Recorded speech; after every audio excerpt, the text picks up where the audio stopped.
Big updates on Windows recall, a serious vulnerability affecting Kia vehicles, a wise investment from Mozilla for once, and much more. Seriously, this is a big week with a lot of good stories.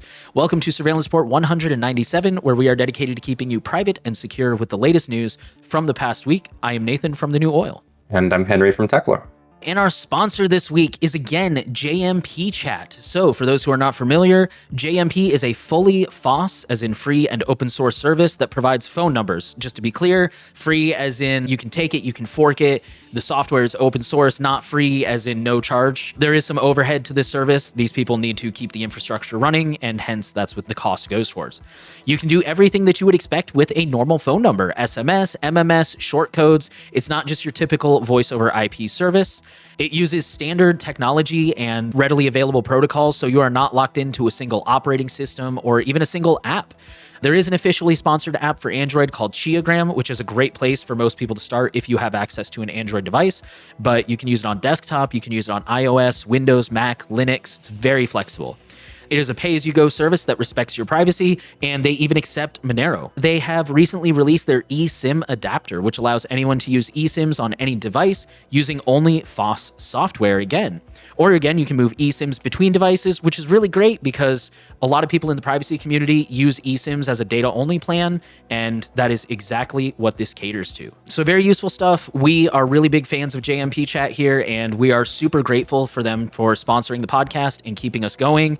One quick announcement before we jump in. I know we haven't been very good at pushing this. We've just been really busy and things are constantly out of sight, out of mind, but we are closing in on episode 200. I think we've kind of settled on we're going to do a live stream to celebrate. That is most likely going to be October 19th. Late morning / noonish Central Time US. We'll try to hammer out an exact time here in the coming week and hopefully have something for you guys next week. Obviously, we're not going to be able to cater to everybody. You know, some people work weekends, some people work late shifts, but we're trying to be as accessible as possible to everyone who wants to attend. So that's kind of what we're aiming for right now. That will be a Saturday, again, late morning / noon Central Time. And it will be recorded, so it'll be posted automatically after the fact and posted to audio as well. And we'll probably go ahead and answer some questions at the end too, because it'll be a live stream. With that, we're going to jump into our highlight story. This comes from Ars Technica, and the headline says, Microsoft details security privacy overhaul for Windows recall ahead of relaunch.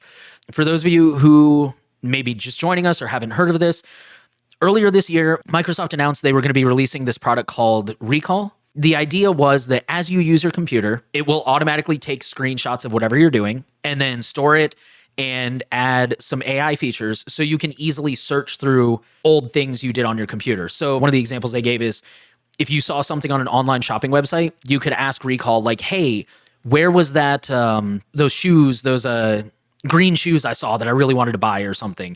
And it'll go use AI to go find that on your computer and pull it up and show you where it was. But not just browsing. It could be anything on your computer. You know, what was that program I ran? What blah, blah, blah, blah, blah. This was a very controversial feature for a lot of reasons. A big one being that the only thing they were going to redact was copyrighted stuff. So if you're watching Netflix, you can't ask it, hey, what was that Netflix show I was watching where this happened?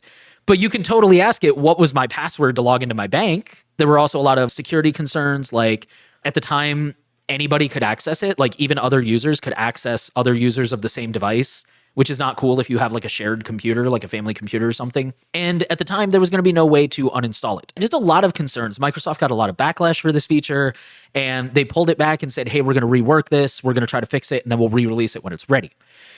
Microsoft has now announced that they're ready. They're going to start rolling this out. They have announced that they've made some changes to kind of take everybody's feedback into consideration.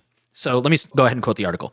The broad strokes of today's announcement are similar to the changes Microsoft originally announced over the summer. The feature would be opt-in and off by default, that users would need to re-authenticate with Windows Hello before accessing any data, and that locally stored data would be protected with additional encryption. However, some details show how Microsoft is attempting to placate skeptical users. For instance, Recall can now be removed entirely from the system using the optional features setting in Windows. This feature did actually show up earlier this month, and Microsoft said that that was a bug and, it's not going to be removable, but apparently they've decided, no, that's actually probably the way to go. The company also shared more about how Windows will protect data locally. All Recall data stored, including snapshots and any associated information in the database, will be encrypted at rest with keys stored in your system's TPM, which is like basically a dedicated chip on your device that's supposed to store sensitive data like encryption keys. It will only function when BitLocker or device encryption is fully enabled. Quick side tangent. We covered a story recently about how starting with Windows 11, anyone who signs in with a Microsoft account will be able to use BitLocker, regardless of whether it's Home Edition or whatnot. Again, for those who don't know, BitLocker is Microsoft's proprietary full disk encryption, but it says BitLocker or device encryption. So I wonder if it'll understand like VeriCrypt, for example, and it'll be able to turn it on if you have VeriCrypt. I don't know. Moving on, Recall will also require virtual-based security and hypervisor protected code integrity enabled, and this is because the feature operates inside of a VBS enclave, which helps isolate and secure data in memory from the rest of the system. Every time a user pulls up Recall to look through their snapshots, they will need to use Windows Hello to re-authenticate, and when they set it up, they will need to use biometric authentication such as a face scanning camera or fingerprint reader first. Unlocking Recall with a PIN can only be configured after Recall has already been turned on, and it's intended as a fallback method to avoid data loss if a secure sensor is damaged. I think most people who have concerns about giving Microsoft any of their biometric data are probably not going to be using Recall to begin with. So I think that's kind of a fair trade-off. And also, again, it'll keep those same people from having it turned on against their will anyways. So I think that's kind of a win-win, to be honest. It goes on to say Windows Hello only briefly decrypts Recall information when users are actually accessing it, and users will need to reauthorize periodically after a timeout period or in between Recall sessions. The encryption keys used to decrypt the data are cryptographically bound to the identity of the end user, sealed by a key derived from the TPM of the hardware platform, which should close Recall's originally most gaping hole, the ability of another user on a PC to easily navigate to a folder in Explorer and see everything stored by Recall. Microsoft also pointed out a few user settings that can be used to limit what Recall collects. Some of these already existed, like controls for how much disk space to use and how long to keep snapshots. I think they said the default is 3 months. The ability to exclude specific apps and websites, that users can choose to delete items from the database, a system tray icon telling you when Recall is running, and the fact that most browsers won't be captured when running in private browsing mode. There is a new feature called sensitive content filtering, which will attempt to reduce passwords, ID numbers, and credit card numbers from being stored in Recall. Microsoft also claims that the feature has been audited more thoroughly this time around. Their internal offensive research and security engineering team, quote, has conducted months of design reviews and penetration testing, and an unnamed third-party security vendor has also performed an independent security design review and pen test. That's good, because I remember also when this feature was announced, somebody managed to enable like the beta version, I guess, and they like tore it to shreds and they very easily hacked it. The last thought, Recall won't be available on the vast majority of PCs, only those that meet the system requirements for the Copilot Plus program. Those requirements include 16 gigs of RAM, 256 gigs of storage, and a neural processing unit capable of at least 40 trillion operations per second. For now, that is only ARM Windows PCs with a Snapdragon X Plus or X Elite chip in them, or x86 PCs with Intel's Core Ultra 200V series chip or AMD's Ryzen AI 300 series chip. These chips are made for laptops. No company has released a desktop processor that meets these requirements. Microsoft didn't give a specific timeline for when it would begin to roll out Recall, but the company had previously announced that it would begin rolling it out to Windows insiders in October. I guess I kind of shared all my thoughts as we went along there. We've talked about Recall a lot when this was first announced, and there's a lot of stuff here that it's like, why did they not think of this in the first place? It sounds to me like Microsoft has really improved this a lot. You know, they've added a lot of security features. They've really addressed a lot of the concerns. I think it's great that you're going to be able to delete this entirely and not just like disable it or opt out, especially because we see a lot of times where you disable a setting and then it updates and it turns everything back on. But again, it's really nice that it requires you to like add biometrics, because now even if it does turn back on, the worst thing that's going to happen is it's going to pop up and go, hey, scan your face so you can enable this. And again, most of us don't want to do that anyways. I think these are good steps. And just to be clear, I don't think anyone should use this. I mean, I guess it's up to you now. It sounds like they have put a lot of work into it, but I don't think most people need this. I think we've lived just fine without it. Not to be a tech hater, but I don't know. I still have a lot of concerns with this. I won't be using it. We're still big fans of switching to Linux if you can. There's definitely a lot of issues with Microsoft. There's only really a few niche situations where I think a Windows computer is the way to go. I think this is one of the first things we said when this feature was announced, which is all of these gaping issues would not have existed if Apple tried to implement this feature. And now that Apple did try to roll out AI, you know, to go through the list, the things that Microsoft patched up, enhanced encryption. Apple got the enhanced encryption in some ways. They thought about the encryption. The stricter authentication that we see with Windows Hello to access this recall feature is also kind of crazy to me that it wasn't just a basic, considering how much data you can get from this kind of thing. User control to not use the feature is something that is also obvious.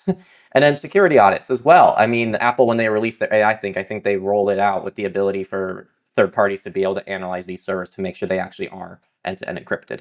So it's those things that when we talk about, yeah, Apple's not perfect, they make a ton of mistakes, but this is a whole new mistake on a whole new level, is kind of like the point that we're trying to make. We still don't think you should use the AI features on Apple, for the record, but I'm just really speaking to how embarrassing this kind of thing is. My concerns that still exist, because I know Nate already covered a lot of them, hardware requirements are still a thing. They're pretty stringent. And so I don't know who's going to get those requirements fulfilled.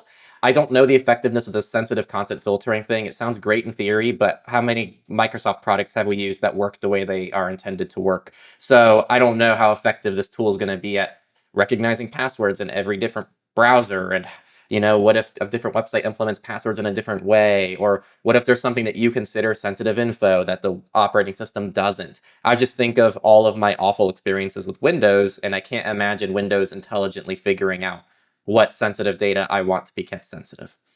And then I also just question the long-term security of this. I think that there's a lot of patchwork that needs to be done over time because there are going to be vulnerabilities. I mean, this just increases attack surface so much. So there's going to be new vulnerabilities as a result of this feature. We're going to cover them on this podcast. Feel free to clip this and save it because it's going to happen. You're always going to be a little bit more exposed when you use a feature like this. It just really opens you up to a lot of things just with the nature of how it works, no matter how secure it is. Let's move on to data breaches.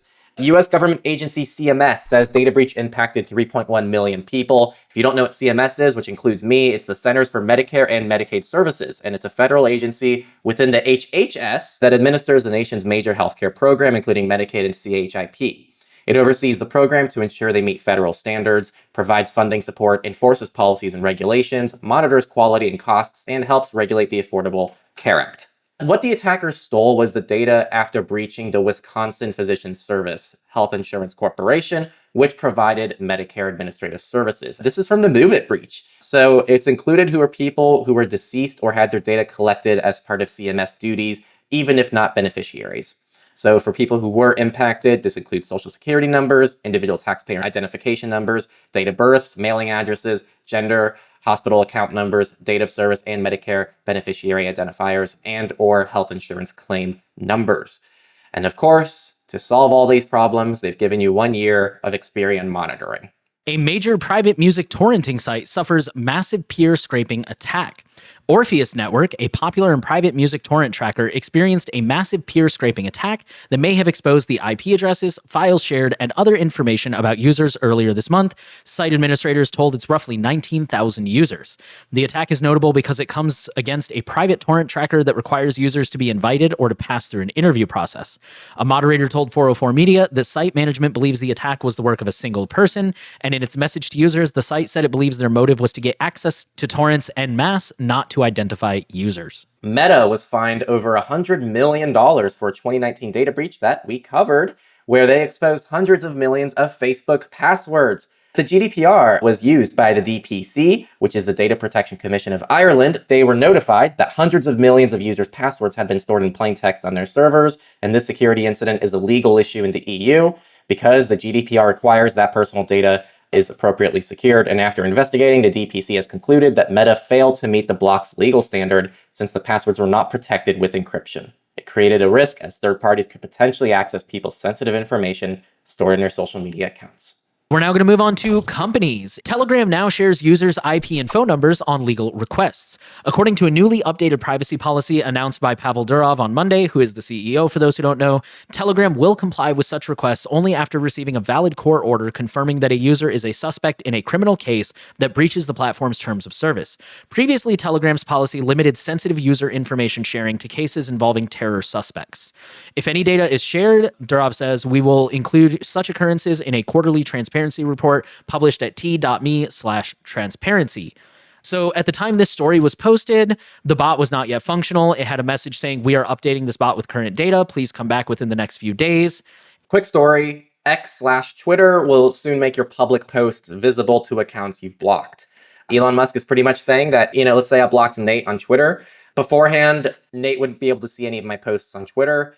Now it can. There will still be limitations in reposting, quoting, replying, or engaging, but it's unclear when this change will take place.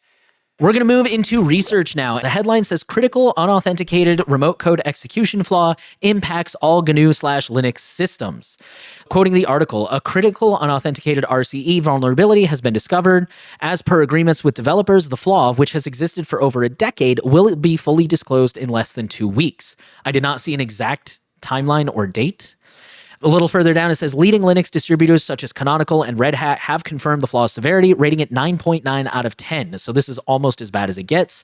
This indicates the potential for catastrophic damage if exploited. However, despite this acknowledgement, no working fix is still available. Developers remain embroiled in debates over whether some aspects of the vulnerability impact security. Okay, y'all, Future Nate here with yet another update. These seem to be becoming a thing.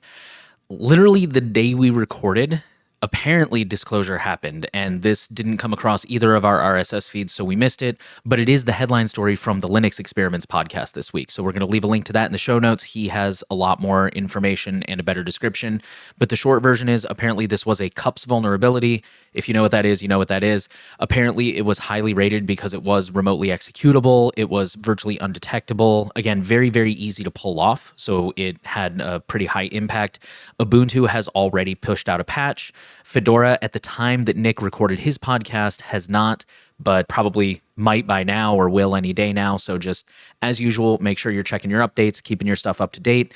Again, Nick covers it in much more detail, so we're going to leave a link to that and go ahead and check that out if you want more information. But it does appear that fixes are now rolling out. Millions of vehicles could be hacked and tracked thanks to a simple website bug.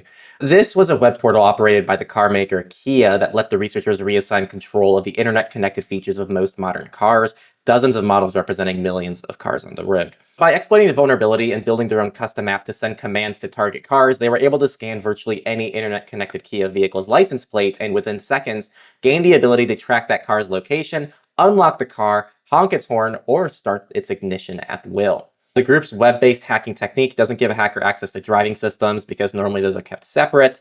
The web flaw could have created significant opportunities for theft of a car's contents, harassment of drivers and passengers, or other privacy and safety concerns, especially with the location sharing. They say that the web portal flaw also allows hackers to query a broad range of personal information as well. So this almost could be a data breach because it includes things like names, email addresses, phone numbers, home addresses, and even past driving routes, which is a potential massive data leak. So after the researchers alerted Kia appears to have fixed the vulnerability, though it told Wired at the time that it was still investigating the findings and hasn't responded to Wired's emails since then. But Kia's patch is far from the end of the car industry's web-based security problems. The web bug they used to hack Kia's is in fact the second of its kind that they've reported to the Hyundai-owned company. They found a similar technique for hijacking Kia's digital systems last year, and those bugs were just two among a slew of similar web-based vulnerabilities they've discovered that it also affected Acura, Genesis, Honda, Hyundai, Infiniti, Toyota, and more. This last research story is, I would argue, good news. Google sees 68% drop in Android memory safety flaws over 5 years. The percentage of Android vulnerabilities caused by memory safety issues has dropped from 76% in 2019 to only 24% in 2024, representing a massive decrease of over 68% in 5 years. This is well below the 70% previously found in Chromium, making Android an excellent example of how a large project can gradually and methodically move to a safe territory without breaking backward compatibility. Google says it achieved this result by prioritizing new code to be written in memory-safe languages such as Rust, minimizing the introduction of new flaws with time. At the same time, the old code was maintained with minimal changes focused on important security fixes rather than performing extensive rewrites that would also undermine interoperability. Of course, this is one of those articles that has a lot more details in the article, a lot of charts and graphs and stuff like that. Okay, and now we're going to get into politics. Governor Newsom in California, he vetoed a bill requiring opt-out signals for sale of user data. So the bill approved by the state legislature last month would have required an opt-out signal that communicates the consumer's choice to opt out of the sale and sharing of the consumer's personal information or to limit the use of the consumer's sensitive personal information. It would have made it illegal for a business to offer a web browser or mobile operating system without a setting that lets consumers send an opt-out preference. In a veto message, Newsom said he agrees with the philosophy of the bill and that he previously signed a bill requiring the CCPA to establish an accessible deletion mechanism allowing consumers to request data brokers delete their personal information. But he's opposed to this new bill on operating systems because he doesn't want to place a mandate on an OS developers at this time, because no major mobile OS incorporates an option for an opt-out signal. By contrast, most internet browsers either include such an option, or if users choose, they can download a plugin with the same functionality. And so to ensure the ongoing usability of mobile devices, it's best if design questions are first addressed by developers rather than by regulators. For this reason, he cannot sign this bill. Our next story is about Mozilla. This is interesting. Mozilla was hit with a privacy complaint in the EU over Firefox tracking tech. So we covered this story. Mozilla rolled out something called privacy preserving attribution. It's basically their version of Google's privacy sandbox where, we're going to do privacy preserving analytics and share them with certain ad companies, but we're going to anonymize the data and, whatever all these excuses are. And also, we're not going to tell anybody that we're rolling it out. People are just going to happen to stumble upon it in the setting. Like, for those who have been missing this, I'm not bad faith arguing here. This is exactly how it happened. It's like they didn't tell anybody. Somebody found it in the settings.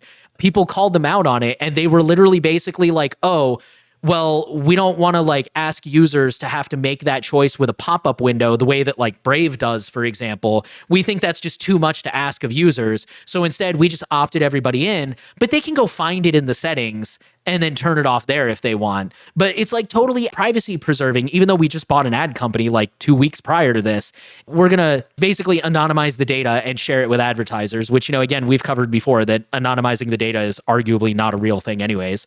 So this comes from Noib, who is a European nonprofit that stands for None of Your Business. Their hobby seems to be just calling out everybody for the slightest crappy thing. Noib argues that this is misdirection. If EU privacy regulators agree with the complaint, the Firefox maker could be slapped with orders to change track, or even face a penalty of up to 4% of global revenue. So Noib argued that in essence, the browser is now controlling the tracking rather than the individual websites. And while this might be an improvement compared to even more invasive tracking methods, the company never asked users if they wanted to enable it. Instead, Mozilla decided to turn it on by default once people installed a recent update.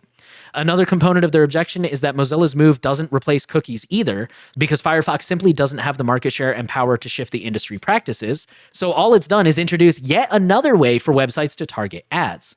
The privacy rights group also wants the regulator to order the deletion of all data collected so far.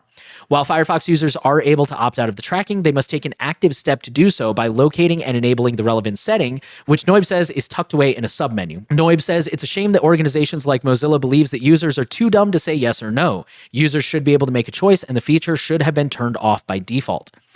Mozilla said that they welcome the opportunity to engage with stakeholders, its own community of users, and regulators as it builds out the technology. They said that the initial code for PPA was included in 128, but it has not been activated and no end user data has been recorded or sent. The current iteration of PPA is designed to be a limited test only on the Mozilla Developer Network website. Open source news. I'm going to take the next few here because they're pretty quick. First off, Tor Project and Tails, the operating system, the live OS, are joining forces. Tails is now integrated into the Tor Project structure, which allows for easier collaboration, better sustainability, reduced overhead, and expanded training and outreach programs to counter a larger number of digital threats. Mozilla has granted Entei $100,000.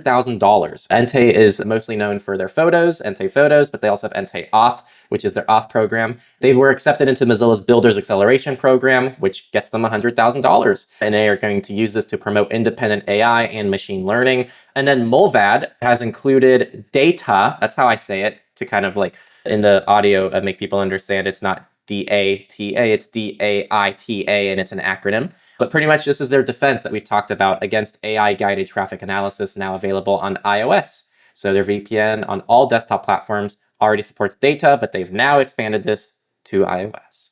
The next few stories are also pretty quick. There is another Mulvad story. Mulvad now has multi-hop on iOS. There is an update on native Matrix interoperability with WhatsApp. So for those of you who use both Matrix and WhatsApp and would like to see them interoperate, so maybe you don't need to use the WhatsApp client on your device, which would be a little bit better for privacy, this applies to you guys. So basically, Matrix is asking for user feedback on a particular challenge that they're facing because of the regulations in Europe and the way that big tech companies choose to have different sets of things so that they only have to meet the bare minimum instead of just giving everyone the same privacy protections. They're basically saying interoperability would only be available to Matrix users who are physically located in Europe, the EEA. I'm not familiar with that acronym, which is against the Matrix Foundation's manifesto to provide secure communication to everyone. Moreover, to demonstrate compliance, the Matrix side would have to geolocate the client's IP to ensure that they're in Europe and therefore entitled to this protection. It's also unclear whether it's financially viable for anyone such as Element to launch a bridge if it only works for Matrix users who are physically located in the EEA, not to mention the costs and privacy issues, again, of geolocating users. So basically, they're asking users, if you represent an organization in the EU who would like to interoperate with EU WhatsApp users via Matrix, and you have the funds to sponsor development, please get in touch with them. Alternatively, if the geographic constraints are a showstopper for you, please let us know. So basically, I think they're trying to gauge, like, is this a feature people actually want? Are they willing to put up with the privacy constraints? Things like that. And last but not least, all Proton Drive apps are now open source. Again, you can find all our stories in the show notes. So if you want any more information on any of those stories, go check the links. But those are all our FOSS stories this week. We did not have any misfits this week.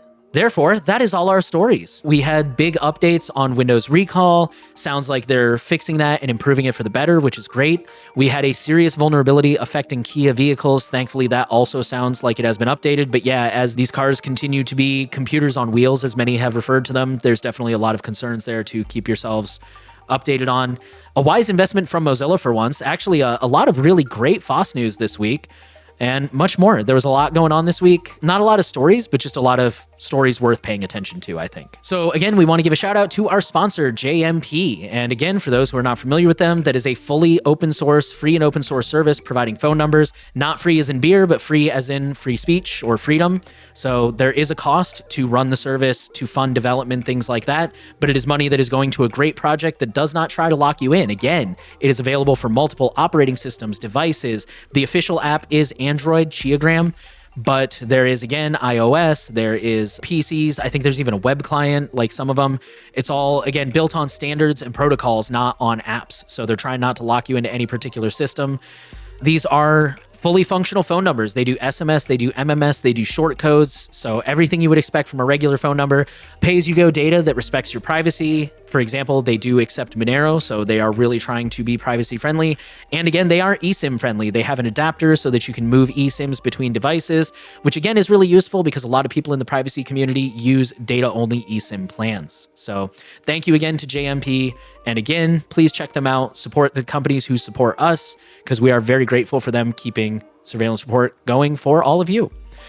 And on that note, thank you all for listening. We really appreciate you guys. Again, links to all the stories can be found in the show notes. If you have a story that you think we should cover, please send it to news@surveillancereport.tech. And the final thing we want to ask of you, share the podcast around. Again, we don't do any advertising here, and really the most effective way that I found to share anything, whether it's a website, a TV show, anything, is to tell your friends. You know, a recommendation from you, especially if you're one of those really enthusiastic privacy advocates who talks about this stuff a lot, your friends and family will view you as the expert. So if you're like, hey, there's this great podcast, they don't get super technical, it's just, 30 minutes a week, and they just try to keep you up to date on the major stories worth knowing about, that means more than any ad we could ever run. Also, make sure you're subscribed, that you get updates in the future. We had an update to a meta story this week. Actually, we had several updates, the recall story, Telegram story. Give us a rating if you're on a platform where that's an option. I hear that Pocket Cast just rolled out ratings recently, so if that's your podcast app of choice, leave a rating. We're trying to reach as many people as possible, and every little bit helps. So thank you guys again for listening, and we'll see you next week.